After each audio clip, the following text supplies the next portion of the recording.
Bonjour à tous, c'est Petit Sam. Alors je suis vraiment très contente de vous retrouver, même plus que ça en fait aujourd'hui parce que je vais vous proposer un nouveau format de vidéo. Donc je suis vraiment impatiente de vous le proposer et ce nouveau format de vidéo, eh bien c'est du coaching CV directement sur mon ordinateur.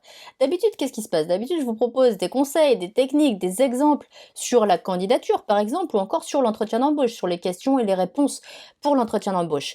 Mais là, carrément, on va avoir un CV ensemble, on va l'observer, on va le décortiquer de A à Z. Vous allez voir qu'on va rentrer dans plein de détails et je vais vous dire où sont les bonnes pratiques et surtout où sont les erreurs de ce CV. Vous allez voir qu'il y a plein d'erreurs dans ce CV, peut-être des erreurs que vous commettez vous-même sur votre CV. Donc d'ailleurs, moi, ça m'intéressera que vous me disiez dans les commentaires si justement on est en train de passer en revue des erreurs que vous faites sur votre CV, n'hésitez pas à me le dire.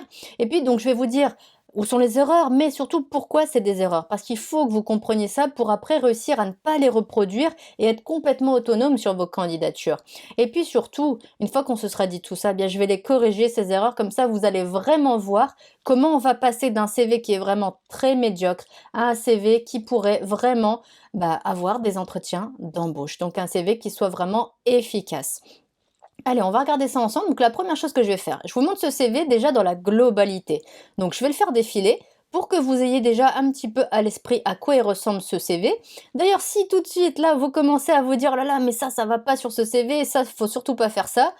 Laissez-les-moi en commentaire toutes vos idées, toutes vos infos, même toutes vos astuces si vous en avez. Mettez-moi tout ça en commentaire, j'ai hâte de savoir ce que vous en pensez. Donc, déjà, le CV, il va se voir, comme je vous ai dit, globalement. Et la première chose qui va se passer, c'est qu'il y a des choses qui vont sauter aux yeux. Et il faut que ce soit des bonnes choses qui sautent aux yeux. Et là, ce ne sont pas des bonnes choses qui sautent aux yeux. Pourquoi? Parce que déjà, on voit que ce CV, visuellement, il n'est pas du tout harmonieux. Pourquoi? Parce que vous constatez que là, en haut et à gauche, au niveau des marches, c'est beaucoup trop réduit.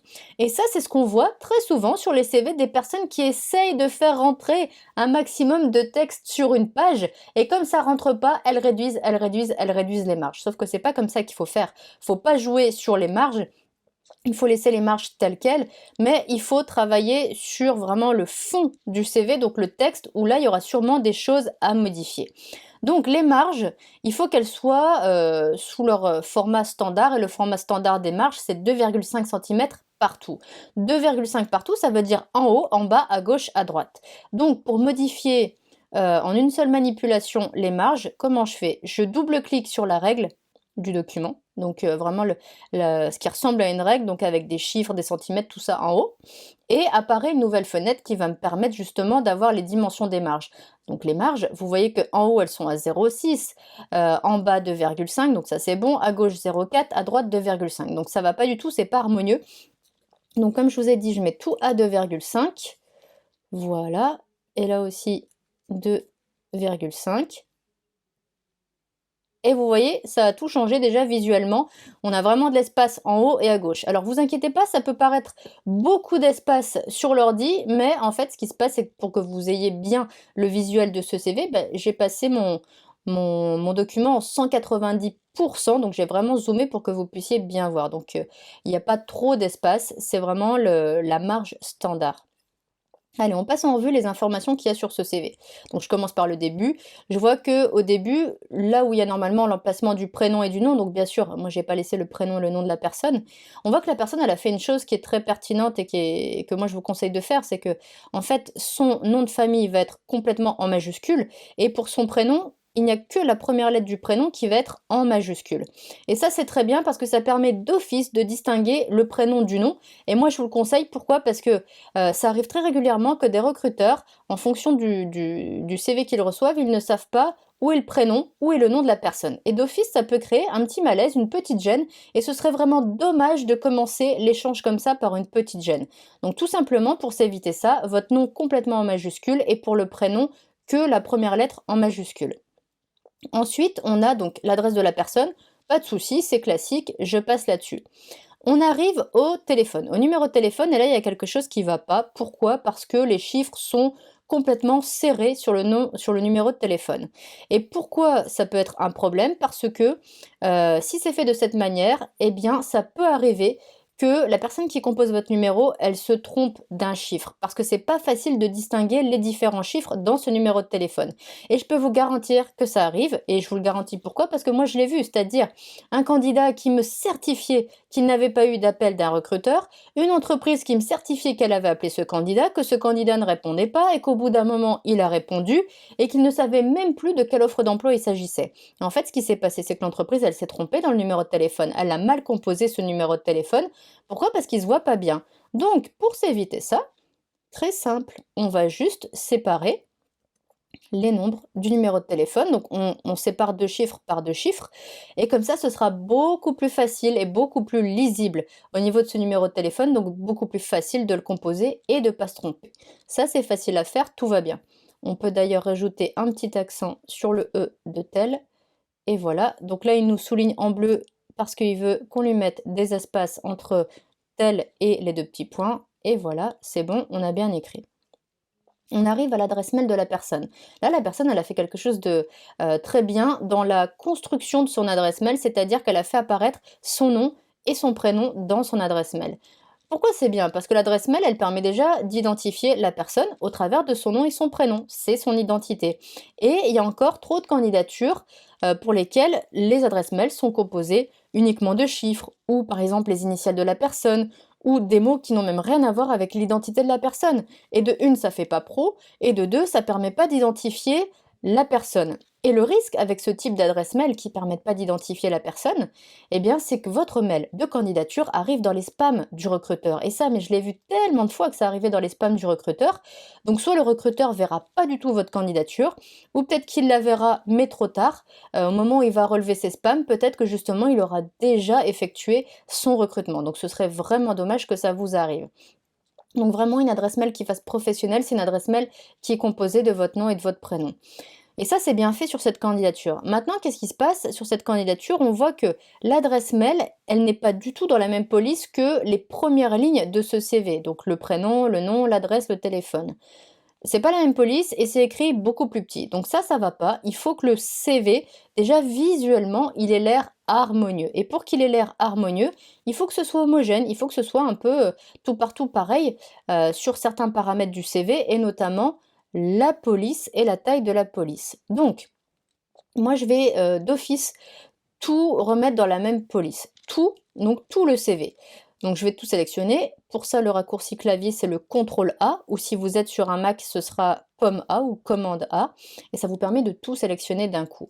Et puis je vais aller sélectionner une police, la même pour donc l'ensemble du CV, et moi, clairement, je prends du Arial. Pourquoi? Parce que Arial, c'est une police qui se lit très facilement. Elle est ni grosse ni petite, elle est surtout pas en italique, elle est assez arrondie, ce qui fait qu'elle est facile à lire. Et moi, je trouve que c'est une police qui est agréable. Donc, vous n'êtes pas obligé de prendre celle-là, mais sachez que si vous cherchez une police qui fasse professionnelle et qui se lise bien, prenez Arial. Alors une chose encore, on a changé la police, mais on n'a pas changé la taille. Donc je recommence, je sélectionne tout, et cette fois je vais aller changer la taille du CV, de l'ensemble du texte en fait, et je vais mettre du 11. Alors, une taille standard sur un document quel qu'il soit, et à plus forte raison un document professionnel, ce serait du 12 ou du 11. Comme la police Arial, c'est une police qui est quand même assez arrondie, qui n'est pas petite du tout, eh bien je vais laisser en 11, ce sera suffisant, ce sera ni trop gros ni trop petit.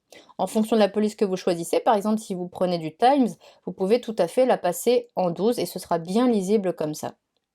Donc là on a fini pour les coordonnées de la personne, c'est impeccable. Normalement, les coordonnées de la personne, on a l'habitude de les trouver en haut à gauche. Sur ce type de CV, je dis bien ce type de CV parce que si vous partez sur un CV un peu plus design ou sur un modèle de CV, sur Word, sur Canva par exemple, les coordonnées seront peut-être pas en haut à gauche. C'est pas méchant si elles se voient facilement les coordonnées. Mais on va dire de manière classique, sur un CV standard comme celui-là, on va d'office aller chercher les coordonnées en haut à gauche. Donc là, c'est impeccable. Par contre, en haut à gauche, l'habitude, c'est de voir que les coordonnées et pas autre chose. Donc si vous avez d'autres infos à mentionner, il faudrait les passer sur la droite, en face des coordonnées, mais donc sur la droite. Et là, en fait, il y a deux autres infos sous les coordonnées. Donc déjà, le recruteur risque de passer à côté parce que par réflexe, voilà, son œil, il va se focaliser sur les coordonnées, il va avoir l'habitude de voir les coordonnées, donc peut-être qu'il va passer à côté du reste. Maintenant, le reste, c'est quoi? Nationalité et marié un enfant. Ça va pas du tout. Pourquoi? Parce que ce sont des infos personnelles. Et sur une candidature, on ne met pas d'informations personnelles de ce type. Pourquoi? Parce que déjà, ça a aucun intérêt dans votre candidature. Ça mentionne pas un atout, ça mentionne pas un savoir-faire, ça mentionne pas un savoir-être, ça mentionne pas une expérience. Donc ça a pas d'intérêt, pas de pertinence pour valoriser votre candidature. Et en plus, bah, il faudrait pas tendre une perche au recruteur d'avoir des informations personnelles parce que, même s'il ne veut pas tenir compte de ces informations pour votre candidature, bah, peut-être que même malgré lui, ça peut l'influencer. Et il faut pas que votre candidature, elle soit influencée ou elle soit basée sur des éléments personnels. Ça doit rester vraiment des éléments professionnels. Donc ça, tout simplement, je l'enlève, ça n'a pas sa place sur le CV. Voilà, ça c'est fait. Ensuite, on arrive, au titre. Alors, mettre un titre sur un CV, c'est une très bonne idée et je vous conseille de le faire. Pourquoi? Parce que déjà, ça va permettre aux recruteurs d'identifier tout de suite sur quel métier vous vous positionnez et c'est exactement ce qu'il faut faire. C'est-à-dire que le CV, souvent, je vous ai dit dans mes vidéos, le CV, ça se lit pas. Le CV, ça doit permettre aux recruteurs de capter en un coup d'œil les éléments les plus importants de votre document et donc de votre parcours et aussi les éléments qui vont intéresser en priorité le recruteur. Et la première chose qui va l'intéresser, c'est le titre parce que le titre, c'est le métier, le nom du métier sur lequel vous vous positionnez et donc logiquement, ça doit correspondre à, sa propre recherche. C'est-à-dire que lui, il cherche des candidats pour un poste précis et logiquement, ça doit être le même intitulé de poste que celui pour lequel vous candidatez. Donc ça, c'est très bien d'avoir mis un titre avec en plus un intitulé de poste, mais là, la personne, elle fait quoi? Elle met curriculum vitae. Donc surtout, vous ne me mettez pas curriculum vitae sur un CV. Ça, c'est quelque chose qui se faisait il y a encore 10 ans, qui se fait plus du tout. Ça correspond plus du tout aux pratiques d'aujourd'hui, aux pratiques du recrutement.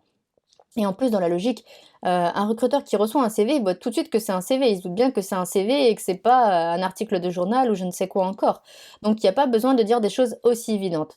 Encore une fois, un CV, c'est un document qui est court, qui comporte vraiment des mots-clés, des informations très pertinentes sur votre candidature. Donc tout ce qui n'est pas pertinent, on l'enlève. Tout ce qui n'est pas extrêmement important, on l'enlève. Ça, c'est super important de partir déjà dans cette ligne directrice pour savoir qu'est-ce que vous gardez, qu'est-ce que vous ne gardez pas sur votre CV. Donc là, chargé d'accueil, c'est super, ça indique le métier sur lequel se positionne la personne, mais je vous rappelle que c'est un titre. Et souvent, je compare le titre du CV au titre d'un livre. Le titre d'un livre, on le voit même sans s'approcher du livre, parce que c'est écrit en gros, c'est écrit au milieu, ça ressort. Et il faut que ce titre sur votre CV, il ressorte. Donc pour le faire ressortir, eh bien, déjà la première chose, il faut l'écrire plus grand que le reste du texte. Donc là, moi, pour le texte, j'étais en 11, mais pour le titre, je me mets en 20 et je me mets même en gras. Comme ça, vous voyez, déjà, ça ressort plus.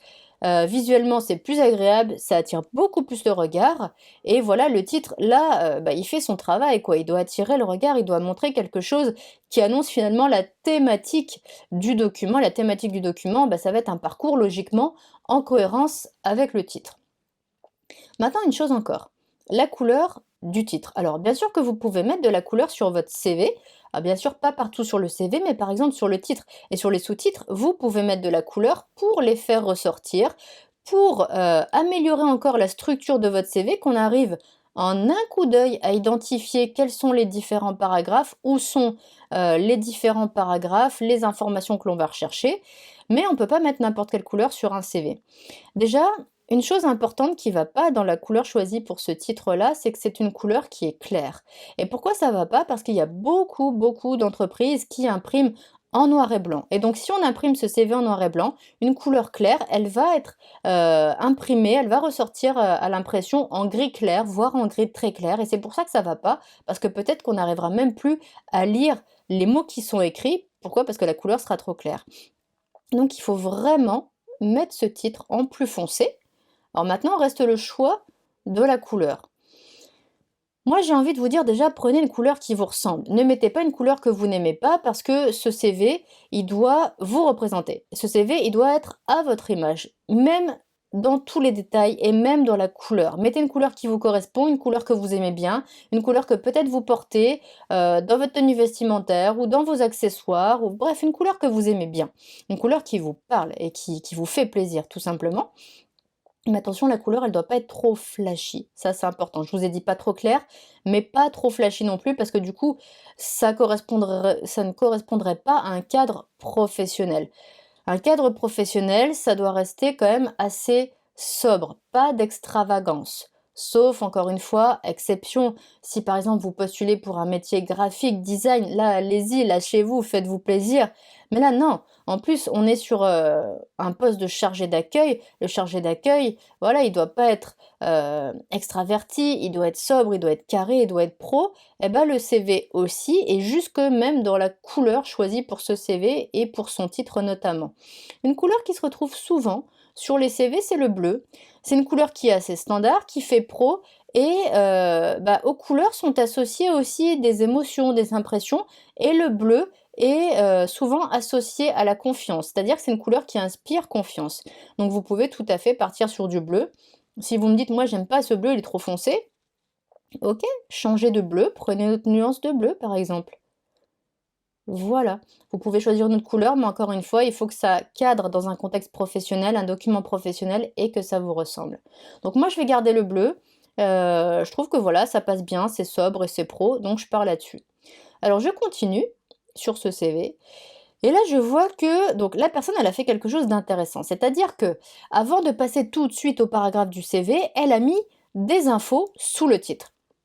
Donc, des informations sous le titre, c'est une très bonne idée, c'est une très bonne pratique, et c'est ce qu'on va appeler une accroche. Une accroche, c'est un court paragraphe qu'on va trouver sous le CV et qui doit apporter des informations supplémentaires. Donc, supplémentaire, c'est un mot qui est important. Pourquoi? Parce que l'accroche, elle doit surtout pas répéter d'autres informations qu'il y aurait dans votre CV et même dans votre candidature en général, c'est-à-dire qu'elle ne doit pas donner des infos qui seraient aussi dans votre lettre de motivation. Ça, c'est important. Donc, l'accroche, elle doit faire ressortir des atouts, des forces de votre profil ou des forces de votre parcours ou des forces finalement, de la force en tous les cas dans ce que vous voulez aujourd'hui, votre vision de votre parcours ou votre engagement par exemple, mais en tous les cas quelque chose qui est fort, qui donne vraiment encore de l'appui, de la robustesse à votre candidature et qui fasse ressortir des choses positives et impactantes de votre parcours ou de vous-même. Donc là, on va un petit peu analyser ce qu'elle a mis cette personne. Donc, elle a mis 2 lignes, donc déjà ça va pas. Il faut que ce soit vraiment en un seul bloc, en un seul petit paragraphe. Et donc première ligne, elle met impliqué, motivé, dynamique, déterminé. Donc c'est des atouts qui correspondent à sa personnalité. Donc l'idée, elle est intéressante. Maintenant, il y a quelques bémols. Premier bémol, c'est que motivé et dynamique, alors pour ceux qui suivent mes vidéos, vous savez déjà ce que je vais dire. Motivé et dynamique, ce sont des termes qu'on entend dans énormément de candidatures. Et donc, si on voit dans votre candidature les mêmes mots que chez les autres candidats, ça veut dire que vous ne vous différenciez pas des autres candidats. Et pourtant, c'est le but de la candidature. Le but de la candidature, c'est que votre CV, que votre lettre de motivation sorte du lot. Le but, c'est que vous fassiez la différence. Donc, pour faire la différence, il faut aussi utiliser des arguments différents. Donc déjà, d'office, motivé, dynamique, je les enlève pour ça, mais pas que pour ça. La motivation, au-delà d'être un terme trop souvent vu dans les candidatures, la motivation, ça doit pas se dire, ça doit se prouver. Et vous allez voir que en fonction de la manière dont vous formulez votre candidature, en fonction des informations que vous mettez et en fonction de la manière dont vous travaillez votre candidature, le recruteur il va clairement percevoir votre motivation. J'en dis pas plus parce que je vais l'expliquer juste dans quelques secondes avec la suite du CV. Donc là, il nous reste quoi comme argument? Il nous reste impliqué et déterminé. Alors oui, c'est intéressant, c'est plus personnel, ce ne sont pas des termes qu'on voit dans toutes les candidatures, donc en ça c'est intéressant, mais comme je vous ai dit, l'accroche elle doit être constituée que d'un seul paragraphe, donc on ne peut pas laisser 2 lignes comme ça. Donc ce que je vais faire, impliqué et déterminé, je les enlève pour pouvoir rester vraiment sur un même bloc, je vais les mettre en dessous pour ne pas oublier ces termes-là, parce que c'est des termes choisis par la personne, donc il faut les garder, c'est que ça lui correspond et c'est que ça parle bien d'elle, donc là il faut absolument les garder. Maintenant, qu'est-ce qu'on a? On a objectif, mettre mes compétences au service de votre entreprise. Donc ça commence par objectif. Ça peut être une chose intéressante comme approche parce que ça veut dire que la personne, elle va clairement afficher ce qu'elle veut, ce qu'elle recherche, ce pourquoi elle postule. Et ça, c'est intéressant parce que ça montre déjà que la personne, elle a une idée claire en tête, elle sait clairement ce qu'elle veut, elle sait clairement où elle va, et elle sait clairement pourquoi elle propose cette candidature. Donc cette affirmation, elle est intéressante, elle peut tout à fait se retrouver dans l'accroche. Mais cette accroche, finalement, elle dit quoi? Elle dit mettre mes compétences au service de votre entreprise.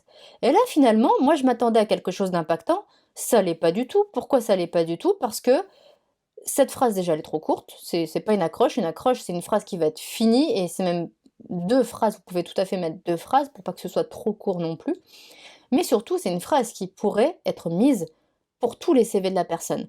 Quelle que soit l'entreprise, quel que soit l'environnement, quel que soit vraiment le secteur d'activité de l'entreprise, elle pourrait remettre ça partout. Et c'est pas ce qu'il faut dans une candidature.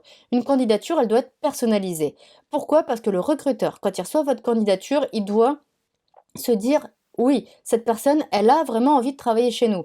Oui, cette personne, elle a fait une candidature pour nous. Oui, cette personne, elle a déjà des arguments qui font qu'elle veut travailler chez nous. Et si elle veut travailler chez nous, c'est que elle a déjà envie de s'investir, elle a déjà envie de s'impliquer. Et vous voyez tout à l'heure que je vous ai dit la motivation, elle s'écrit pas, elle se prouve. Eh bien, si déjà vous montrez votre intérêt pour le poste ou pour l'entreprise, eh bien, tout simplement, vous faites ressortir votre motivation. Donc, il faut qu'on ajoute des choses, des arguments et de la personnalisation dans cette phrase d'accroche. Donc, on peut garder le début, mettre mes compétences au service de. Quoique ça, je vous avoue que c'est une formulation qui est encore assez classique et qui se retrouve dans beaucoup, beaucoup de candidatures. Mais à la rigueur, moi j'aime bien aussi garder les mots des candidats parce que c'est vraiment eux, et il faut que vraiment votre candidature, elle soit faite avec vos mots, parce que c'est comme ça qu'elle va vraiment parler de vous. Et pourquoi aussi? Parce que quand le recruteur vous recevra en entretien, il faut pas qu'ils se disent: «Mince, il y a un décalage entre la manière dont le candidat me parle et ce que j'ai vu dans sa candidature». Il faut que ce soit raccord. Donc c'est pour ça que j'aime bien aussi garder les mots des candidats, mais en les améliorant. Donc là, comment on peut faire pour améliorer cette accroche? On pourrait par exemple dire, mettre mes compétences, donc pas au service de votre entreprise. On va déjà nommer l'entreprise. Alors moi, je ne sais pas pour quelle entreprise postule la personne, mais vous, retenez qu'il faudra mettre le nom de l'entreprise. Donc, j'en sais rien, hein, on pourrait dire, là c'est pour chargé d'accueil, allez, on va prendre un grand groupe. Je prends vraiment n'importe quoi au hasard, mais imaginez que cette personne, elle postule pour travailler chez Renault, mettre mes compétences au service de Renault.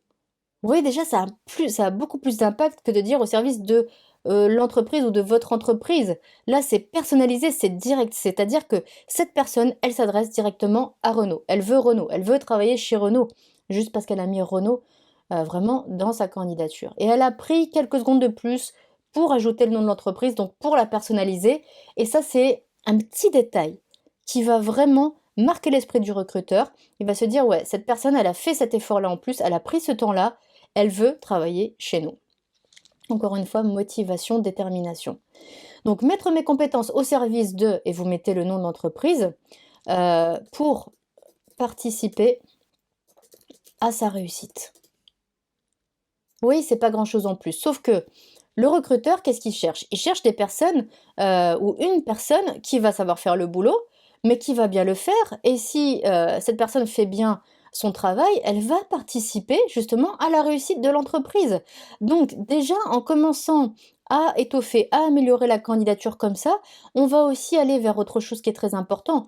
On va aller vers, les objectifs aussi du recruteur et le langage du recruteur. Et c'est très important que vous parliez le même langage que celui du recruteur, parce que si vous parlez le même langage que quelqu'un, eh ben, vous allez beaucoup mieux vous comprendre, vous et cette personne-là. Donc c'est pour ça que c'est important d'aller un petit peu aussi sur le même terrain que le recruteur, et ça je vais largement y revenir au cours du coaching de ce CV.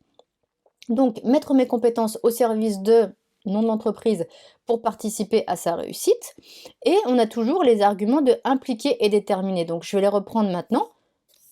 Pour continuer donc l'explication, l'argumentation, impliquer et déterminer. Alors on pourrait dire, par exemple, pour faire ressortir l'envie, la détermination de cette personne, j'aurais, j'aurais, pardon, à cœur de vous apporter un travail de qualité et de continuer à m'enrichir à vos côtés. Donc, qu'est-ce que ça fait passer comme message si par exemple on met ça comme ça? Ça fait passer le message que la personne, en plus, elle va s'impliquer, elle va essayer vraiment de faire du bon travail pour apporter satisfaction à son entreprise, peut-être aussi pour être satisfaite d'elle-même, pour apporter satisfaction potentiellement aux clients ou en tous les cas au public qui va s'adresser à cette entreprise, parce que la personne, elle postule en plus pour chargé d'accueil, donc accueil du public. Et en plus, cette personne, en disant: «Continuez à m'enrichir à vos côtés», elle fait passer le message qu'elle est ouverte à encore de nouveaux apprentissages, qu'elle est ouverte à s'améliorer, qu'elle est ouverte à progresser, qu'elle est ouverte à développer des compétences. Donc ça, c'est très intéressant pour un recruteur d'avoir cette ouverture d'esprit-là chez un candidat, parce que ça veut dire que l'entreprise pourrait lui dire, par exemple: «Bah tiens, je sais pas, là, tu as passé tant de temps pour, ce travail-là, tu pourrais le faire plus rapidement avec ce logiciel». Bah, si la personne elle connaît pas le logiciel, elle pourrait tout à fait se mettre à apprendre à travailler avec ce logiciel-là, déjà parce qu'elle a l'ouverture d'esprit de le faire et elle est prête à le faire. Donc ça, c'est intéressant. Et puis en plus, la personne, quand elle dit: «Continuez à m'enrichir à vos côtés», elle se projette déjà, elle est déjà aux côtés de l'entreprise et elle a déjà envie de finalement d'avancer sur son chemin professionnel avec l'entreprise, finalement dans l'entreprise. Et c'est tous ces messages-là qui passent dans cette accroche. Donc cette accroche, elle est intéressante, elle fait ressortir de la motivation, elle fait ressortir de l'envie de s'impliquer et en plus, encore une fois, elle est personnalisée puisqu'il y aura le nom de l'entreprise.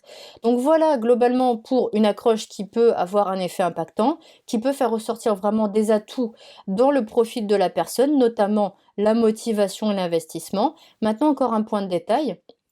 Cette accroche dans sa présentation, telle qu'elle est là sur le document, on voit qu'elle est bien alignée à gauche, elle ne l'est pas du tout à droite, donc on va corriger ça tout de suite, parce que c'est important de soigner dans les moindres détails votre document professionnel, donc votre CV. Donc moi, je vais utiliser tout simplement l'outil justifier le texte. Voilà, vous voyez que maintenant c'est bien propre, bien aligné à gauche comme à droite. Peut-être que certains préféreront centrer. Vous pouvez tout à fait centrer. Moi, je préfère de justifier le texte à gauche et à droite. J'aime bien quand c'est carré, bien comme ça, bien aligné à gauche, à droite, sur un CV bien propre. Donc je le fais comme ça.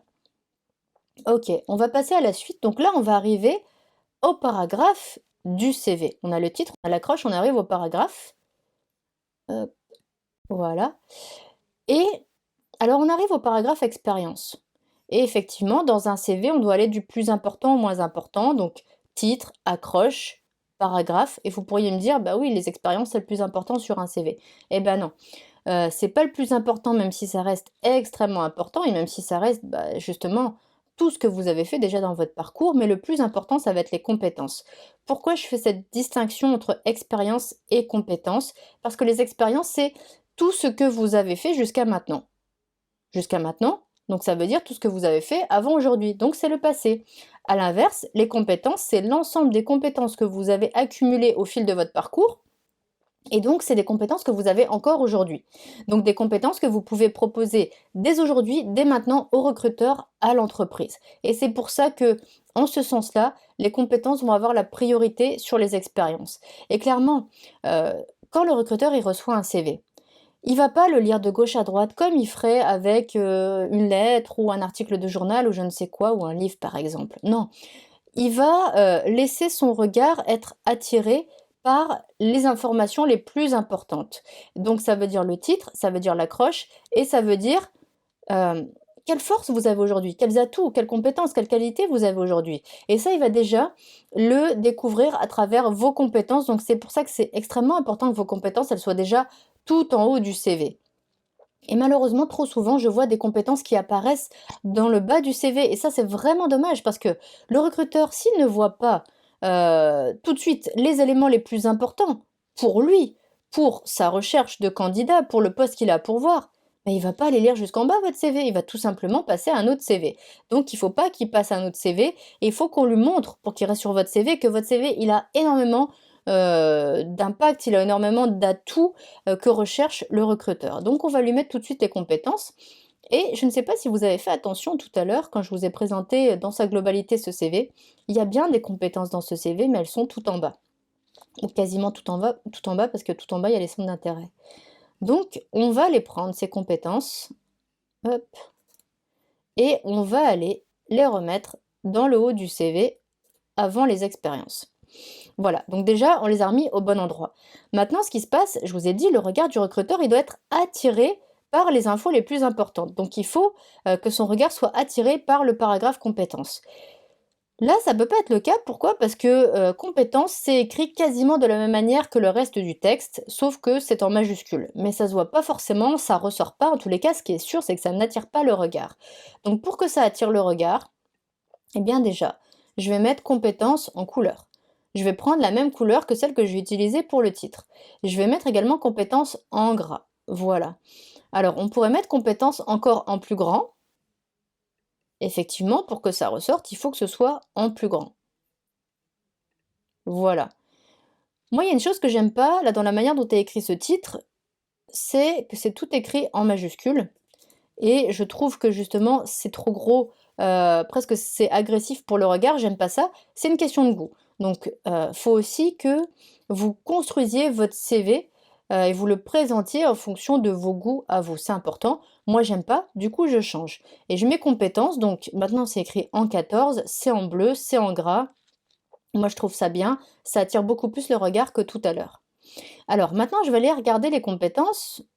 Et la première compétence que je vois, préparation de sandwich. Alors là, peut-être que vous êtes en train de rigoler derrière votre écran. On pourrait se dire, mais ça n'a rien à voir, cette personne, elle va faire chargé d'accueil, elle met préparation de sandwich. C'est quoi le rapport? Eh bien, le rapport, c'est que cette personne, elle a été vendeuse dans le secteur alimentaire, et c'est pour ça qu'elle a préparation de sandwich. Sauf que les compétences que vous mettez dans votre CV, oui, c'est vrai, c'est les compétences que vous avez accumulées au fil de votre parcours. Mais il faut que les compétences que vous choisissez d'écrire dans le paragraphe compétences, elles soient en lien direct avec le métier pour lequel vous candidatez.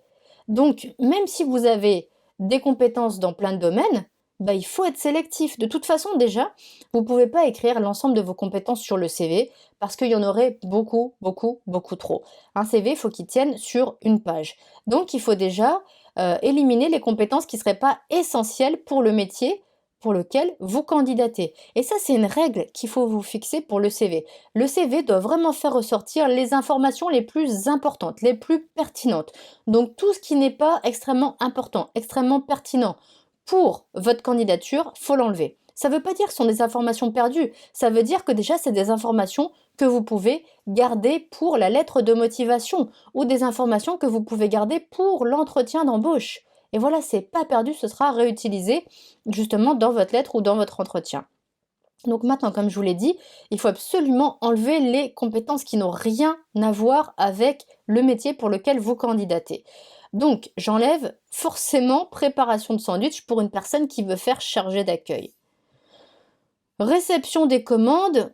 Réception des commandes. Alors, on n'est pas complètement éloigné de chargé d'accueil, parce que un chargé d'accueil peut recevoir justement des livraisons, des livreurs qui arrivent, qui ramènent un colis. Pour l'instant, on va le garder. Retouche. Retouche pour chargé d'accueil, ça n'a rien à voir. Retouche, c'est sur les vêtements. Donc encore une fois, on pourrait se dire, mais pourquoi cette personne, elle met retouche? Bah, tout simplement parce que plus bas dans son parcours, on constate qu'elle a été vendeuse en prêt-à-porter, donc elle a été amenée à faire des retouches, ok. Sauf que pour le métier qu'elle convoite aujourd'hui, chargée d'accueil, ça n'a rien à voir. Et pourquoi ça n'a rien à voir? Parce que en tant que chargée d'accueil, elle ne fera pas de retouches. Elle va pas retoucher les vêtements des personnes qui viennent justement à l'accueil. Je sais pas, imaginez dans une banque ou dans une assurance ou dans une entreprise quelconque, vous rentrez, vous avez besoin de faire un ourlet sur votre pantalon, vous demandez au chargé d'accueil. Mais bien sûr que non, c'est impossible. Donc on va l'enlever, cette compétence, même si c'est une compétence que maîtrise la personne, c'est pas une compétence qui est en lien et qui va servir pour le métier qu'elle convoite aujourd'hui. Ensuite, on a répondre au téléphone. Ok, là enfin on est sur une compétence qui est directement liée et directement adaptée au métier pour lequel la personne propose sa candidature. Ensuite, on a géré des dossiers. Ok, sauf que dossier, il y a une énorme faute d'orthographe. Des dossiers, il n'y a pas de S, donc tout de suite, bien sûr, on remet le S. Et c'est important de faire attention, donc bien sûr, à l'orthographe du CV de manière générale, mais à plus forte raison pour cette personne qui se propose comme chargée d'accueil, parce qu'elle sera amenée à écrire beaucoup de choses, des messages, des courriers. Il faut qu'elle soigne son orthographe absolument. Et il y a des métiers pour lesquels déjà votre CV, il va dire de quoi vous êtes capable.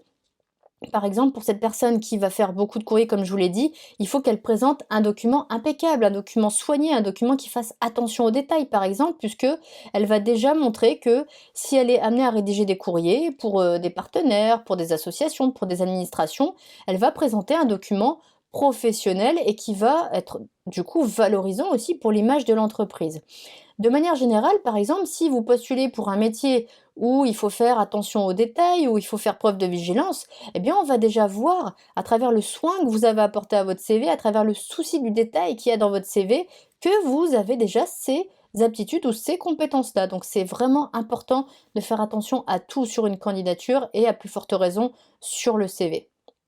Pourquoi? Parce que le CV, c'est un document qui est encore plus visuel que la lettre de motivation. La lettre de motivation, on est plus sur un format où on va vous lire parce que vous allez pouvoir dire beaucoup plus de choses dans la lettre de motivation. Alors, je reviens sur le CV et sur les compétences. Donc déjà, on va mettre un petit tiret. Alors là, on va essayer vraiment de faire quelque chose de correct et plus qu'un petit tiret comme ça, où il faudrait qu'on fasse un petit peu, qu'on compte un petit peu le nombre d'espaces qu'on va mettre pour que ce soit harmonieux, pour que ce soit les mêmes espaces partout. On va mettre des puces. Alors juste une petite chose, là je suis en train de me rendre compte que cette ligne-là, elle est passée en taille 10, ce qui va pas parce qu'on a dit qu'il faut que ce soit homogène, et moi j'ai mis du 11 partout. On va aussi supprimer la ligne parce que ça n'apporte rien. On va mettre des puces. Donc les puces, on va les trouver dans l'outil puce, hein, qui est là. Donc on va mettre des puces, mais on va les mettre un petit peu plus tard parce que là, il y a quelque chose qui ne va pas dans les compétences. Les compétences, elles doivent vraiment cibler donc les compétences directement rattachées au métier pour lequel vous postulez. Là, donc déjà, c'est pas forcément le vocabulaire le plus adapté pour ce métier-là. Par exemple, répondre au téléphone. Il y a d'autres façons de formuler la réception téléphonique. Par exemple, je viens de vous dire réception téléphonique, c'est beaucoup plus adapté, beaucoup plus pro en fait que de dire répondre au téléphone. Et c'est important que vous parliez déjà avec les mots de vocabulaire de votre métier, parce que c'est comme ça aussi que vous allez montrer que vous connaissez, que vous maîtrisez déjà le métier. Quelqu'un qui connaît pas le métier, il connaît pas le jargon du métier. Donc vous, si vous le connaissez, il faut parler déjà avec les termes de votre métier. D'autant plus que là, on est sur des compétences techniques, donc il faut montrer que vous maîtrisez les mots techniques de votre métier, les mots aussi qui vous correspondent aux tâches qu'on va vous confier. Et tout simplement, si vous connaissez pas bien ou si vous n'êtes pas sûr vraiment des mots qui correspondent à vos compétences ou des formulations à mettre pour bien parler de la compétence que vous voulez mentionner, il y a une astuce qui est très simple. Vous allez aller sur une page internet. Hop, voilà. Et sur cette page internet, vous allez tout simplement aller sur Pôle emploi. Pôle emploi, pourquoi? Parce que sur Pôle emploi, on va prendre des offres d'emploi qui correspondent au métier pour lequel vous voulez postuler. Par exemple, là, on avait dit chargé d'accueil. Voilà, donc peu m'importe la localité, puisque moi, ce qui m'intéresse, ça va être d'aller voir dans les offres d'emploi. Voilà, je prends n'importe laquelle, vraiment, hein. Les offres d'emploi, elles mentionnent déjà les tâches qui vont être confiées aux candidats et les compétences qui sont recherchées. Donc, vous voyez, par exemple, là, dans les compétences, on nous dit accueillir une clientèle, assurer un accueil téléphonique. Et vous voyez, assurer un accueil téléphonique ou accueil téléphonique, c'est déjà beaucoup plus pro et beaucoup plus adapté que répondre au téléphone. N'importe qui peut dire ouais, je réponds au téléphone, mais quelqu'un qui a déjà été sur ce terrain professionnel-là, qui a déjà exercé ce métier, va parler d'un accueil téléphonique et pas répondre au téléphone. C'est plus pro, c'est plus adapté encore une fois.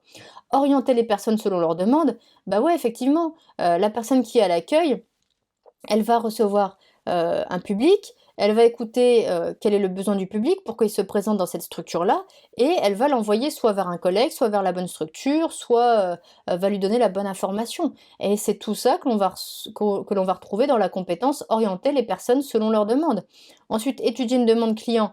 Là, c'est pas systématique, ça dépend du secteur d'activité de l'entreprise, et renseigner un client ou renseigner un public, bien évidemment que ça fait partie au quotidien du métier de chargé d'accueil. Donc il faut absolument que la personne pour laquelle on est en train de retravailler le CV, elle utilise ces mots-clés-là qui font vraiment partie des compétences classiques rechargées chez un chargé d'accueil. Alors d'ailleurs, moi ce que je vous conseille, c'est même d'aller voir plusieurs offres d'emploi. Pourquoi? Parce que si vous regardez plusieurs offres d'emploi, vous allez pouvoir, donc avec la même astuce, hein, aller voir les savoirs et les savoir-être, donc les compétences qui sont mentionnées, vous allez voir celles qui reviennent à chaque fois. Et ils sont là, vos mots-clés, dans les compétences qui reviennent à chaque fois.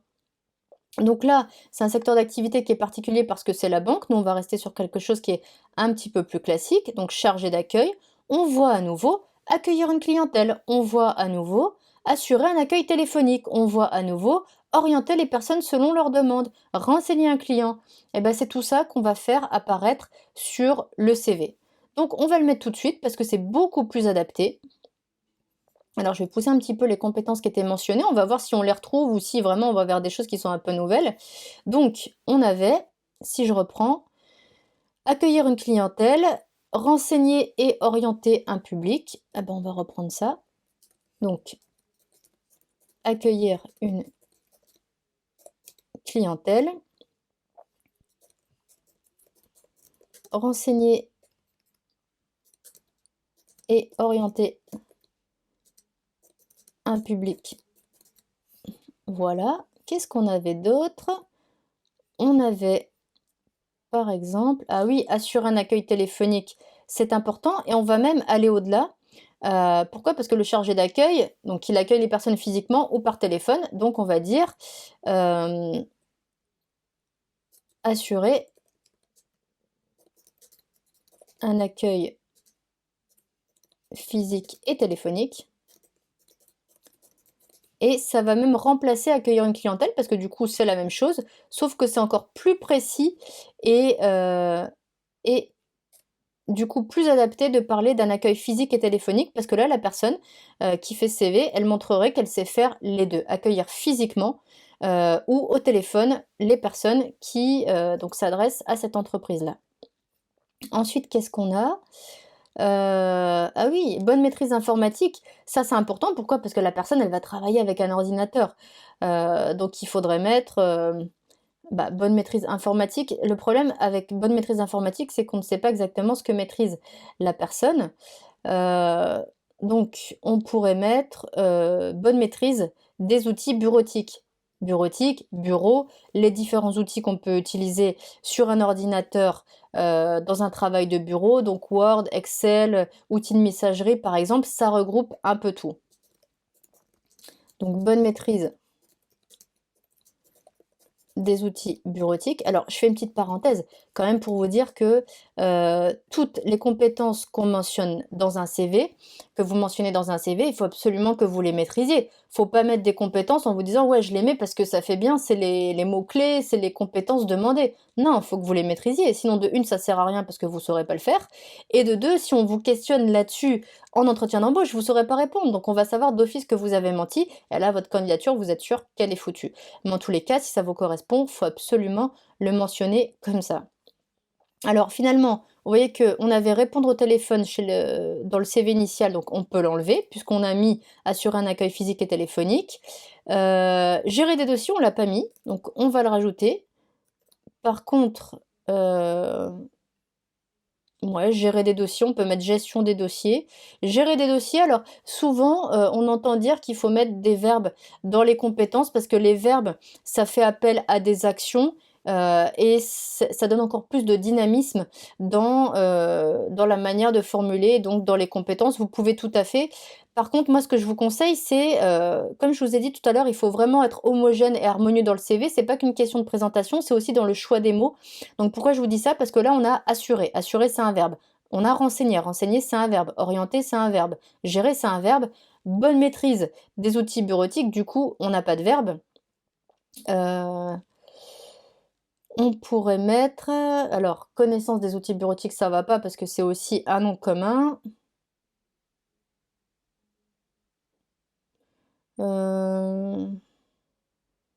Ouais, ça me pose un petit peu une colle parce qu'il n'y a pas vraiment de verbe. On peut pas dire savoir utiliser les outils bureautiques, c'est pas bon.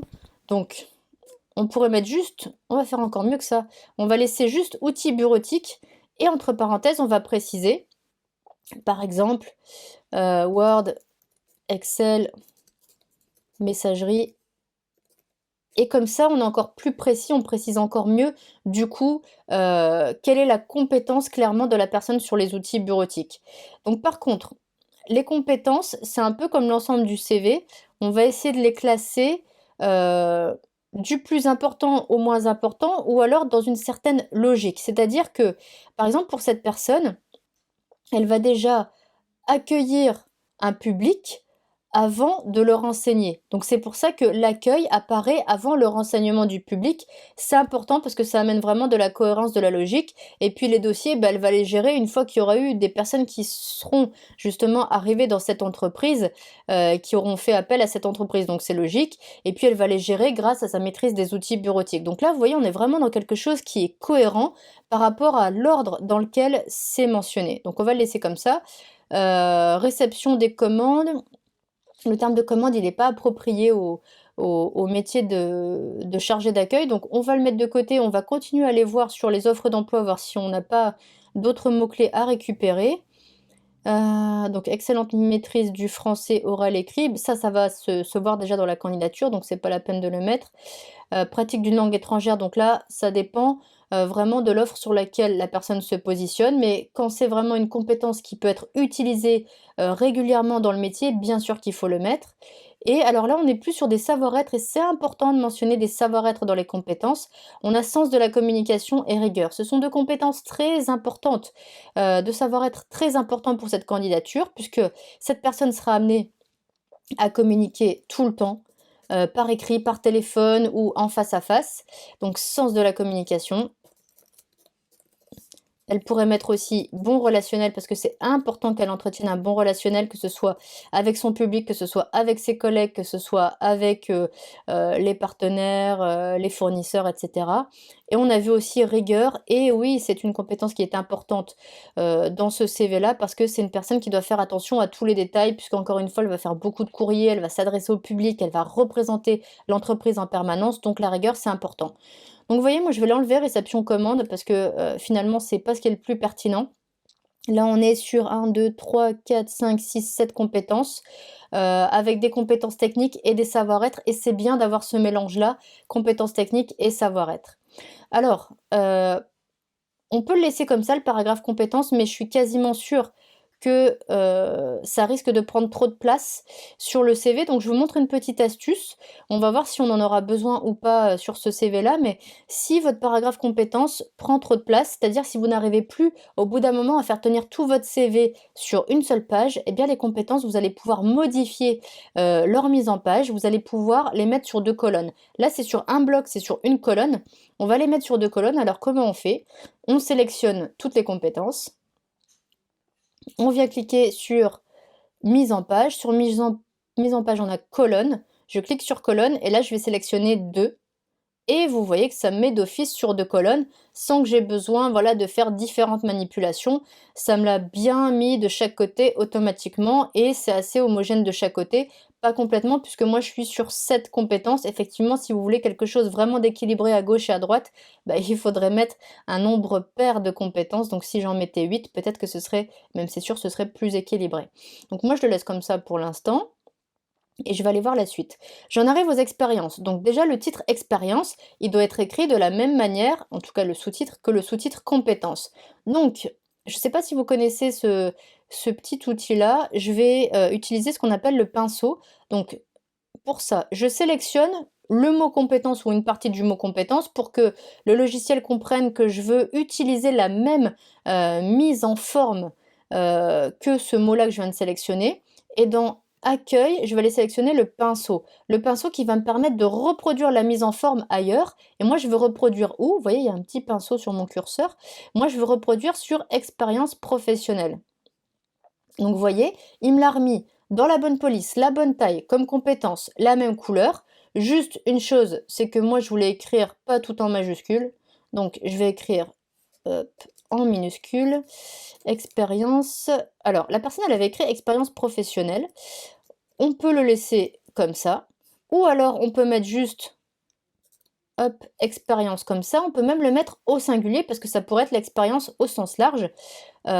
C'est vous qui voyez, c'est vous qui décidez. Tout ça, c'est un peu la même chose.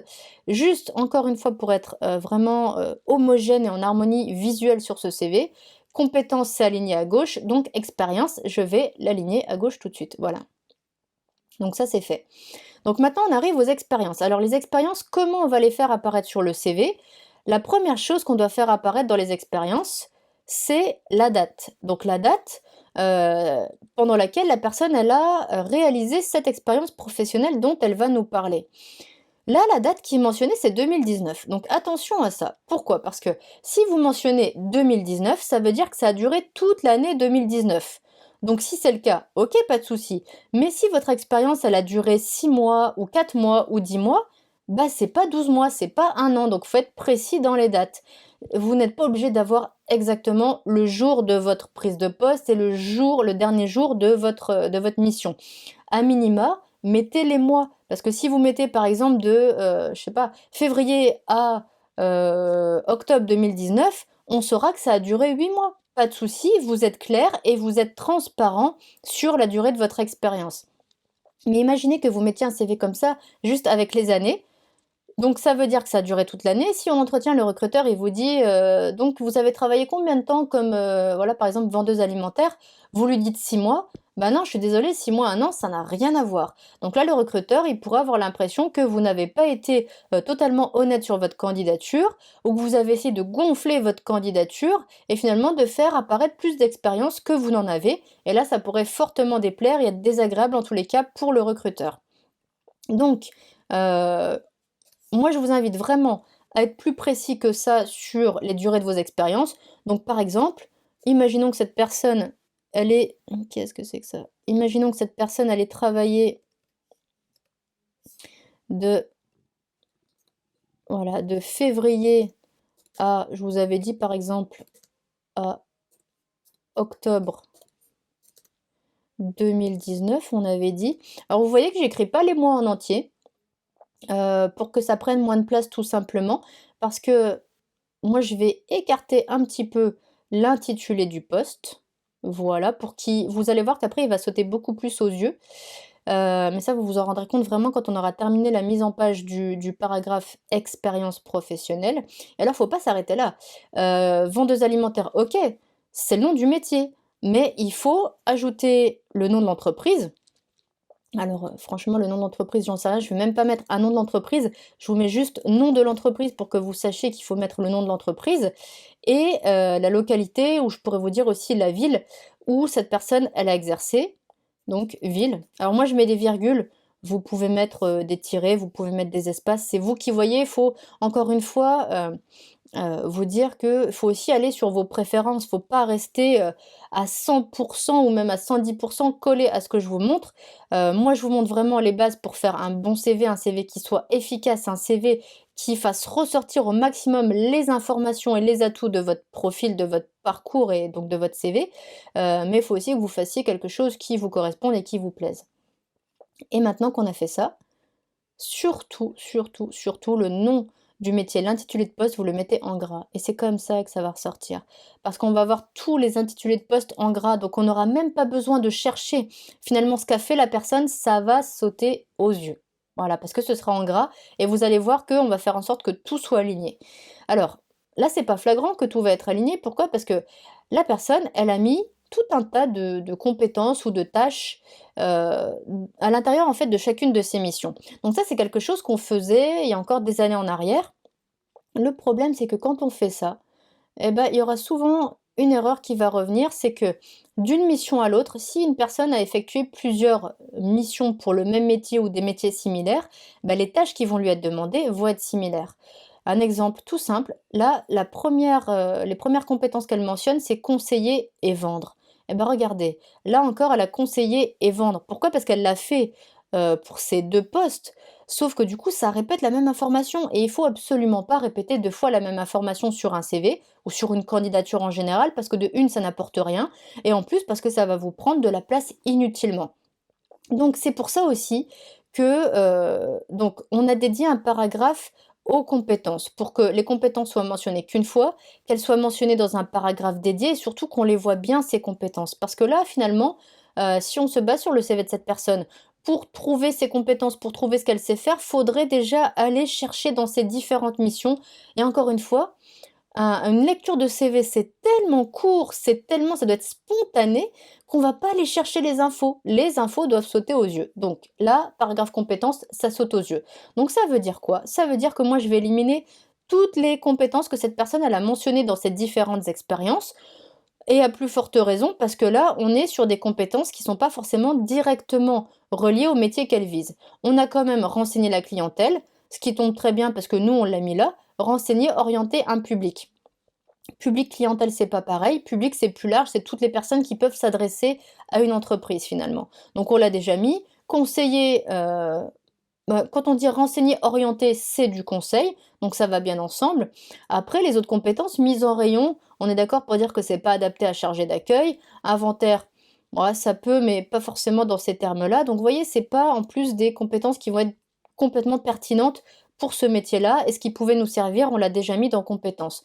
Donc, vous voyez, en plus, en faisant ça, je gagne de la place. Et il faut savoir gagner de la place sur un CV parce que sur une page, ben, finalement, on ne peut pas mettre exactement tout ce qu'on voudrait. Donc, encore une fois, on va à l'essentiel, c'est important. Donc, j'en arrive à la deuxième expérience de cette personne. Je vous dis la même chose que tout à l'heure. Il faut être précis dans les dates, il faut décaler l'intitulé du poste, il faut le mettre en gras, il faut le nom de l'entreprise et il faut la ville. Donc, moi, je vais juste vous faire un petit copier-coller pour aller un petit peu plus vite. Imaginons que là, cette personne allait travailler, par exemple, donc de juin à décembre. Elle était sur l'année 2018, donc je remets bien 2018. Là, on a dit qu'elle était vendeuse en prêt-à-porter. Voilà. Donc ça, je peux l'enlever. Vendeuse prêt-à-porter 2018, ok. Conseiller vendre, on en a déjà parlé. Renseigner la clientèle, on en a déjà parlé. Voilà. Hop. Alors, je parle pas des espaces tout de suite parce que je les travaillerai une fois que j'aurai l'ensemble du paragraphe expérience professionnelle. Donc, il y a quand même une chose qui est importante, c'est que vous devez déjà commencer à voir que les intitulés de poste sont alignés, les intitulés de poste ressortent et ça saute beaucoup plus aux yeux que ce qu'on avait précédemment. Donc, j'ai l'expérience pour l'année 2019 de la personne. J'ai l'expérience pour l'année 2018 de la personne. Et j'arrive à une expérience de 2020. Donc ça va pas du tout. Pourquoi? Parce que les expériences professionnelles, elles doivent être classées de la plus récente à la plus ancienne. Donc c'est-à-dire que si cette personne, elle a une expérience en 2020, ça doit apparaître tout en haut de son CV. Pourquoi? Parce que 2020, bah, c'est ce qu'il y a eu après 2019. Donc c'est ce qui est plus récent que 2019. Donc je vais l'ajouter tout de suite. En haut, tout en haut. 2020, le problème, c'est qu'on sait toujours pas, finalement, sur quelle période exactement de 2020 a duré son expérience et là, clairement, on se doute bien que ça a pas duré une année parce qu'en plus, cette personne, elle nommait que c'était un stage. Donc un stage, c'est pas un an. Bah non. Donc c'est sûr que cette personne, elle est pas claire, elle est pas assez précise sur les dates de ses expériences et encore une fois, il faut absolument éviter ça. Donc un stage, généralement, c'est court, sauf si c'est dans le cadre d'études et alors juste, je jette un petit coup d'œil, non, ça peut pas être dans le cadre de ses études, donc c'est forcément un stage qui a été court. Donc on va dire, par exemple, on pourrait dire, je sais pas, allez, mai, pour changer un petit peu de mois, mai 2020. Donc ça, ce serait sa période de stage. On va aller mettre tout de suite l'intitulé du poste, chargé d'accueil. Et en plus, vous voyez ce qui est intéressant là dans ce qu'on est en train de faire, c'est que chargé d'accueil, c'est l'expérience la plus récente, c'est sur la première ligne et c'est directement en lien avec le métier sur lequel se positionne cette personne. Donc tout de suite, le recruteur, la première expérience qu'il va avoir, c'est une expérience qui correspond au métier pour lequel candidate cette personne et donc au métier pour lequel bah, le recruteur est en phase de recrutement. Donc ça tombe très bien. C'est super d'avoir une expérience récente en lien direct avec sa candidature. Chargé d'accueil, donc bien évidemment, comme à chaque fois, il faudra mettre le nom de l'entreprise et la ville. Chargé d'accueil, je vais le mettre, pardon, je vais le mettre en gras, mais il faut apporter une précision très importante. Cette personne, elle était stagiaire et il faut le mettre stagiaire. C'est important parce que si vous le mettez pas, ça veut dire que vous êtes salarié. On ne peut comprendre que ça, que c'est du salariat. On n'imagine même pas que c'est autre chose. Et le problème, c'est que, une fois que vous allez commencer à parler de votre parcours et surtout de cette expérience directement liée au métier que vous visez, avec le recruteur en entretien, il y a forcément un moment où, le fait que vous ayez été stagiaire, il y a forcément un moment où ça va ressortir et là, clairement, le recruteur, il va se sentir un petit peu biaisé, un petit peu roulé parce que, s'il imaginait que c'était du salariat, c'est pas, la même implication, c'est pas, ça veut pas dire la même chose que si vous êtes stagiaire. Pourquoi? Parce que stagiaire, vous êtes sous la responsabilité de quelqu'un, d'un tuteur de stage et vous n'avez forcément pas les mêmes responsabilités, la même quantité de tâches, et la même charge sur les épaules que quand vous êtes salarié, que quand vous êtes embauché dans l'entreprise. Donc il faut absolument préciser stagiaire pour être clair sur, votre parcours, sur ce que vous avez fait et sur la manière dont vous l'avez fait. Donc là, c'est bon, on est clair, donc ça, on peut l'enlever. Donc vous voyez, pour le stage de cette personne, on avait répondre au téléphone, transmettre des messages, ça on l'a pas mis. Transmettre des messages, on peut l'ajouter, comme ça apportera aussi un équilibre dans le CV. Donc là, comme j'étais sur 2 colonnes, je vais juste me remettre sur une colonne pour arriver à retravailler ce paragraphe-là plus facilement. Je vais repasser sur 2 colonnes après. Donc je me remets encore mise en page, colonne et je choisis 1. On peut le mettre après renseigner, orienter le public. Non, on va même le mettre après accueil physique et téléphonique. Pourquoi? Parce que imaginez que la personne elle reçoive des appels au téléphone, bah forcément elle aura des messages qui vont lui être laissés. Il faudra qu'elle les prenne et qu'elle les transmette ces messages. Donc on va dire transmettre des messages. Transmettre des messages. Ok. Ça va aussi avec la communication, mais c'est important de bien savoir transmettre des messages. Donc je resélectionne mon paragraphe, hop, je me remets sur 2 colonnes, et vous voyez, en plus, là, c'est bon, on a un bon équilibre entre ce qu'on a à gauche et ce qu'on a à droite, c'est super. Encore une fois, je reprends une compétence qu'a développée la personne, une tâche qui lui a été confiée, et surtout les mots de la personne. Et encore une fois, c'est important que ce qui est marqué sur votre CV, ça corresponde globalement à votre manière de parler, même si bien évidemment que dans un contexte professionnel, vous allez forcément adapter aussi votre manière de parler, mais il faut que ce soit cohérent avec vous et avec qui vous êtes. C'est tellement important que ça vous corresponde et que ça vous ressemble. Pourquoi? Parce qu'en entretien, encore une fois, le recruteur, il va vous voir. Et il faut que ce qu'il voit face à lui, la personne qui voit face à lui, ça lui fasse penser à finalement tout ce qu'il a lu dans votre candidature. Faut pas qu'il se dise, mais ça c'est, j'ai l'impression que la candidature est complètement différente de la personne que j'ai face à moi aujourd'hui. Donc, votre manière de parler, c'est important. J'en arrive ensuite à des expériences de 2015-2017. Employé polyvalent de restauration, ok. Donc là, imaginons que ça ait vraiment duré 2 ans. On va laisser 2015-2017. On va juste pousser employé polyvalente de restauration. Il faudrait encore une fois mettre le nom de l'entreprise et la ville. Ok, donc ça c'est systématique, hein. À chaque expérience, et même vous verrez après à chaque formation, il faut mettre le nom de l'entreprise ou de l'organisme où vous avez travaillé et la ville pour permettre aussi d'avoir ce genre d'indication sur votre parcours.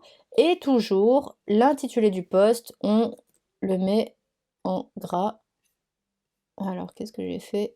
Je fais une bêtise, voilà, je vais le mettre en gras, voilà.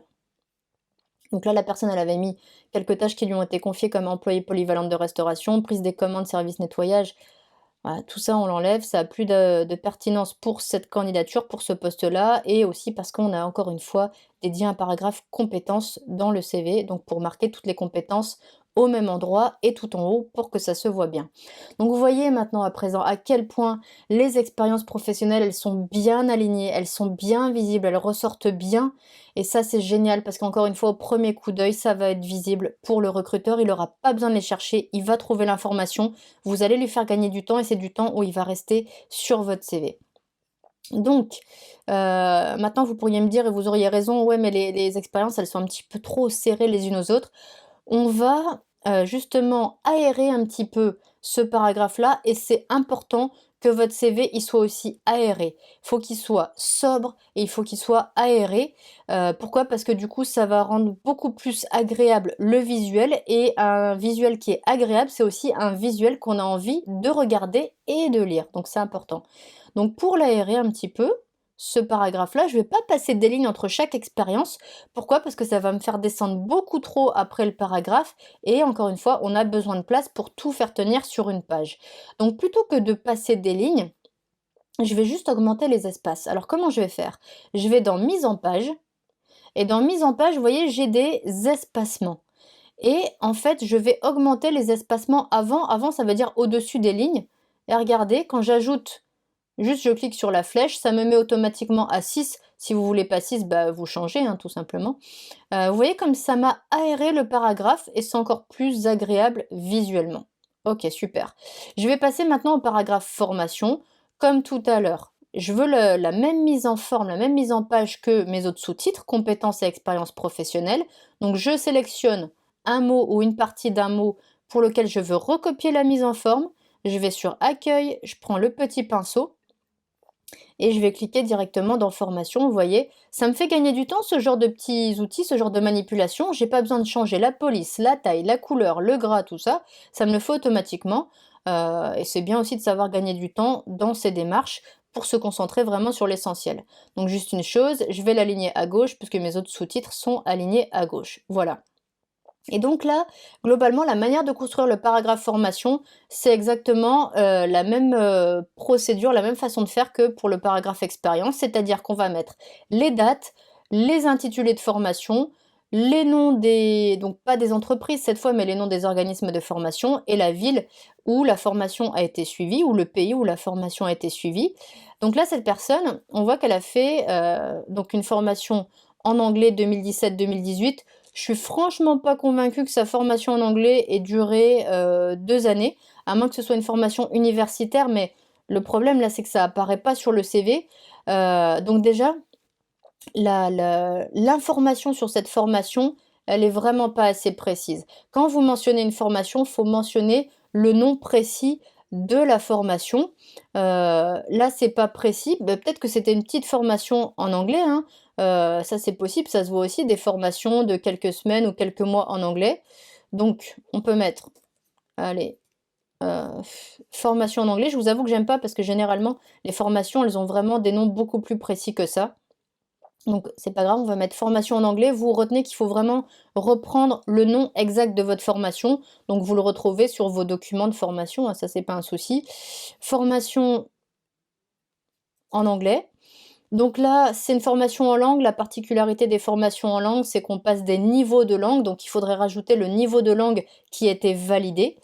Formation en anglais. Donc cette fois, le nom de l'organisme de formation. Donc vous, bien sûr, l'organisme de formation, vous, bien sûr que vous mettrez directement le nom de l'organisme de formation, hein. Vous n'allez pas écrire nom de l'organisme de formation. Et ensuite, la ville où vous avez suivi cette formation. Je vous ai dit, il y a fort à parier que cette personne n'allait pas suivi sa formation pendant 2 ans complets. Donc il faut vraiment, encore une fois, être plus précis que ça sur vos dates, le mois et l'année où vous avez débuté la formation, le mois et l'année où vous avez terminé la formation. Et puis dernière chose, l'intitulé de la formation, vous le mettrez en gras, exactement comme vous avez fait pour les intitulés des postes que vous avez occupés et que vous avez mentionnés dans les expériences. Une autre formation, alors là il y a des lignes qui sont sautées, je vais les enlever. Une autre formation qu'a suivi cette personne, ou en tous les cas une partie de son cursus, c'est le bac, baccalauréat littéraire. Ok, ça c'est bon. On va juste rajouter encore le nom de l'organisme de formation, donc là ce sera même plus précisément le nom de l'établissement scolaire et la ville. 2012, pourquoi? Parce que ça a été validé en 2012, donc ça ok c'est bon. Et on va mettre du gras là-dessus. Alors j'ai une virgule en trop, je vais l'enlever tout de suite. Alors, faut savoir que le baccalauréat, en gros, vous n'êtes pas obligé de le mettre sur le CV si vous avez suivi des études universitaires. Pourquoi? Parce que si vous avez été à l'université, c'est forcément que vous avez validé le bac. Donc, ne le mettez pas si vous mentionnez des études universitaires. Par exemple, si vous voulez mentionner une licence, un master, mettez directement la licence ou le master, parce que d'office, on sait que vous avez forcément validé le bac pour aller vers ces études-là. Et en plus, ça vous fait encore une fois gagner une ligne sur votre CV. Et c'est important de savoir gagner une ligne sur votre CV. Une chose, visuellement, regardez ce qui est intéressant là, c'est que les intitulés des expériences et les intitulés des formations sont alignés et comme ça, on a vraiment quelque chose qui est propre, qui est carré, qui est clair et ça fait vraiment un rendu qui est professionnel. Une petite chose, formation, là, il n'y a pas de S, alors que expérience, il y a un S. Pour que ce soit bien harmonieux, on pourrait rajouter un S à formation parce que, regardez, tous les sous-titres là, ils sont au pluriel. Donc, encore une fois, pour une question d'homogénéité, eh bien, on va continuer comme ça au pluriel. Il y a que 2 formations, c'est pas un souci, juste encore une fois pour que ce soit bien homogène avec le reste. Là, j'avais rajouté des espacements, eh bien je vais faire pareil. Donc je sélectionne mon paragraphe, je vais sur mise en page et dans espacement avant, je vais augmenter et donc c'est à 6 exactement comme ce qu'il y a au-dessus, même si ça m'a l'air plus grand parce que je sais pas pourquoi il y a de toutes petites lignes qui sont passées. Ça, c'était dans la mise en forme initiale du CV de la personne. Une chose aussi dont je suis en train de me rendre compte, c'est que je n'ai pas encore enregistré le CV et il faut enregistrer rapidement votre CV, parce que si votre ordinateur il plante, bah, voilà, vous perdez pas votre CV et pourquoi je vous parle de ça aussi? Parce qu'il y a une manière d'enregistrer le CV dans le nom, en fait, du document, pour que votre CV, il se repère facilement, pour qu'on identifie facilement à quoi correspond le document, que vous envoyez, eh bien, vous mettez votre nom, votre prénom, CV. Et voilà. Et là, on sait tout de suite à qui appartient ce document et de quel document il s'agit. On le sait parce que c'est marqué CV, on sait que c'est à vous parce qu'il y a votre nom et votre prénom. Hop, j'enregistre et c'est impeccable. Et là, encore une fois, c'est du détail, mais c'est du détail professionnel. Et bah, justement, vous allez montrer que vous êtes pro dans les moindres détails et ça, c'est important. On arrive à vraiment la fin du paragraphe, du CV, pardon, et ce qu'on trouve généralement à la fin du CV, c'est les centres d'intérêt ou, de manière un peu plus complète, les informations complémentaires. La différence, c'est que dans informations complémentaires, vous n'allez pas mettre que les centres d'intérêt. Vous pouvez mettre, par exemple, votre maîtrise de l'outil informatique ou les langues que vous parlez ou toute autre chose que vous pourriez trouver pertinent par rapport au poste que vous visez. Donc là, cette personne, alors, ce qui est intéressant, c'est que je vois qu'elle a mis des centres d'intérêt, je vois qu'elle a mis des informations complémentaires. Donc, les informations complémentaires qu'elle a mentionnées, c'est pas des informations qui sont anodines, c'est des informations très, très importantes dans sa candidature. Pourquoi? Parce que c'est le permis et le véhicule. Ça veut dire que cette personne, elle a le permis, elle a un véhicule personnel. Et ça, c'est intéressant pour un recruteur parce que, surtout en fonction du poste que vous visez, ça veut dire que vous pouvez être totalement autonome dans vos déplacements. Vous n'avez pas besoin de dépendre d'un métro, d'un train, d'un bus qui peut parfois être en retard, qui peut parfois être en panne, qui peut parfois être en grève. Voilà, vous avez votre véhicule, vous ne dépendez de personne. Et en plus, ça veut dire que si par exemple vous devez commencer tôt le matin ou partir un peu plus tard le soir, bah, justement encore vous avez cette autonomie, donc vous n'êtes pas obligé de vous caler en fait sur les horaires des transports en commun. Donc c'est un atout dans votre candidature et un atout. Franchement, ça se met pas tout en bas. Là, vous avez vu, j'étais sur les centres d'intérêt, je le voyais même pas, je voyais même pas ces informations complémentaires. Donc le permis et le véhicule, on les met pas du tout en bas, je vais les enlever tout de suite. On va les mettre tout en haut du CV à droite. À droite, donc vraiment en face des coordonnées. Hop, allez, je pousse ça tout de suite. Ah oui, tiens, je pensais à une chose en même temps, vous pourriez me dire: «Mais il n'y a pas le l'âge de la personne?»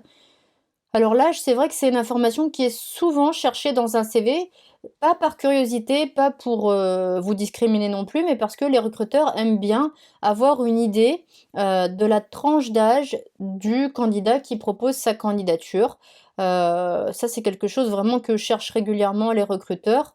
De toute façon, j'ai envie de dire, le recruteur, quand il va vous recevoir en entretien, il va voir si vous avez plus la vingtaine, plus la quarantaine. Et puis même avant ça, hein, quand on regarde un CV, on voit si la personne a l'air plutôt dans la vingtaine ou la cinquantaine. Parce que par exemple, là, 2012 baccalauréat, le baccalauréat, généralement, on le passe autour de 18 ans. Donc on se doute bien que la personne, elle va pas avoir 60 ans. Si elle a passé le bac en 2012, eh ben, elle a une petite dizaine d'années en plus. Donc, grosso modo, elle a pratiquement la trentaine, mais elle va pas avoir la soixantaine. Donc tout ça pour vous dire quoi? Pour vous dire que oui, votre âge, vous pouvez le mentionner sur le CV ou votre date de naissance. La différence, c'est que si vous mettez la date de naissance, vous avez jamais besoin de la changer sur votre CV. Si vous mettez votre âge, bah, chaque année, ça change.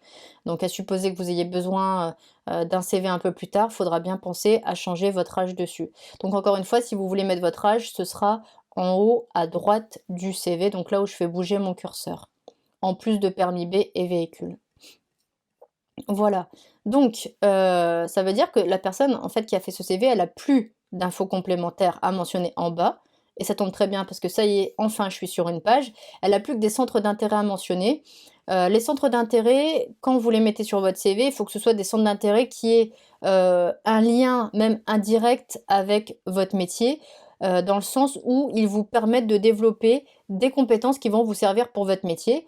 Par exemple, la personne qui se propose là avec ce CV comme chargée d'accueil, alors si je comprends bien, c'est centres d'intérêt, mais on va y revenir sur la manière dont elle a mentionné ces centres d'intérêt. J'ai l'impression, avec le logo là sur lequel je suis en train de faire bouger mon curseur, qu'elle pratique le yoga. Pourquoi c'est intéressant par rapport à son métier?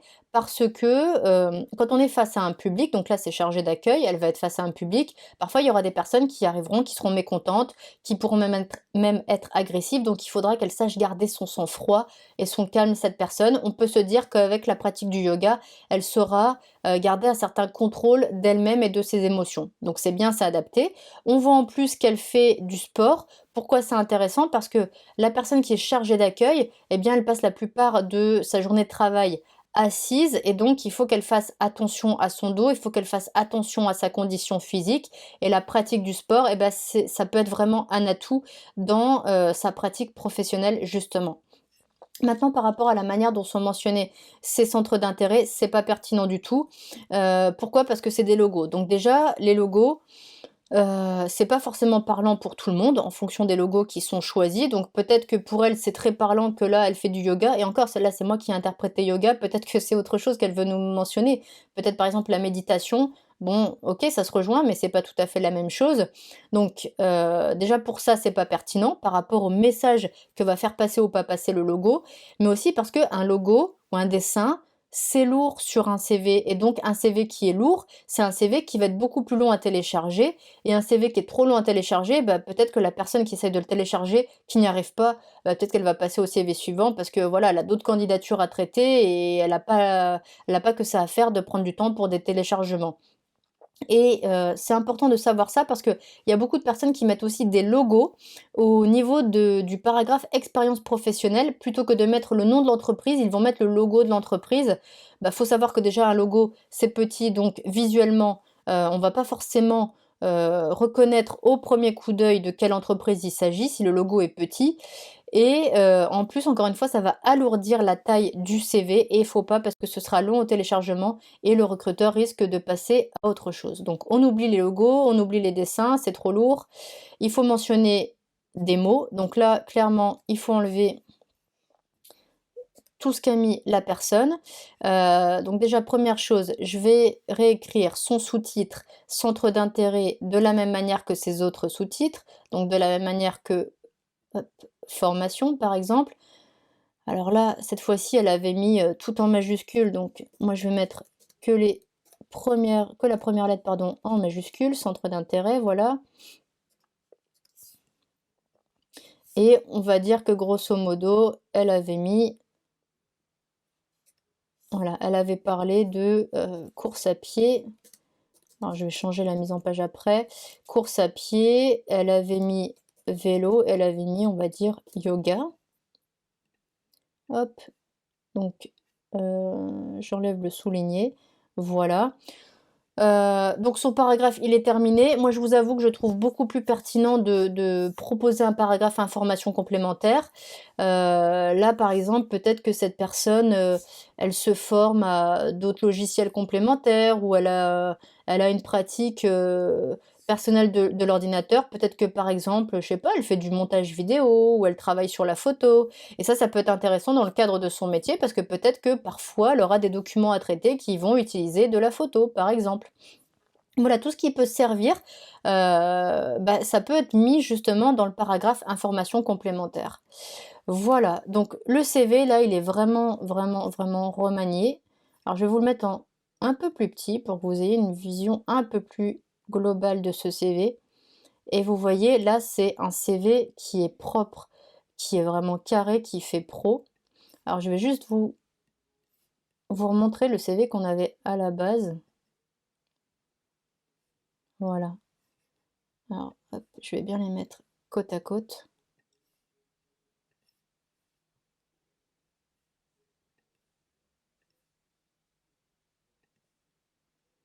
Voilà, on y est presque. Voilà, vous voyez la différence? Donc déjà d'office, on voit tout de suite sur quel métier se positionne la personne. On a quelque chose qui est beaucoup plus carré, on a quelque chose qui est homogène, qui est beaucoup plus agréable visuellement et qui va beaucoup plus attirer l'attention et l'intérêt du recruteur. Donc ça, c'est vraiment un CV qui fait le boulot, qui transmet les messages qu'il y a à transmettre. C'est un CV qui reste quand même assez standard, qui est pas, travaillé, au niveau design, on va dire, mais c'est pas non plus une obligation. C'est-à-dire que la première chose que doit faire un CV, c'est attirer le regard sur les informations pertinentes au regard du métier sur lequel vous vous positionnez, donc le métier pour lequel vous candidatez. Donc là, vous voyez, on y a passé à peu près 1 heure, mais parce qu'on a pris le temps de tout détailler. Donc toutes ces infos-là, bah, vous pouvez les reprendre. Vous pouvez les retravailler maintenant directement sur votre ordi parce que vous avez bien vu comment je fais. Donc j'espère vraiment que ça vous a apporté un max d'infos. J'espère que ce format vidéo, encore une fois, c'est la première fois que je vous le propose, j'espère que vous l'avez apprécié. Donc n'hésitez pas à me faire vos retours, à me dire ce que vous en avez pensé, à me dire peut-être encore ce qui vous pose problème sur le CV. Et surtout, une chose importante, si ce format de vidéo, si ce coaching en direct sur mon ordinateur, ça vous a plu, eh bien dites-le moi, parce que c'est comme ça que je vais savoir que vous en voulez d'autres. N'hésitez pas à me dire ce que vous voulez et moi je vais voir justement si ça vous intéresse. Je vais vous proposer d'autres vidéos. J'ai déjà des idées en tête pour d'autres coachings. Par exemple, un coaching sur un CV un peu plus design avec des modèles de CV, que ce soit avec Word, que ce soit avec Canva par exemple, parce que ça c'est très utilisé aujourd'hui. Je pense aussi à du coaching de lettre de motivation. Donc, vous voyez, j'ai des idées. Si ça vous intéresse, mettez-le moi parce que comme ça, je vais vous le proposer dans une prochaine vidéo. Alors voilà, la vidéo, elle est terminée. Le coaching est terminé. J'ai été vraiment ravie. Et bah, comme toujours, je vous dis à très bientôt dans une prochaine vidéo.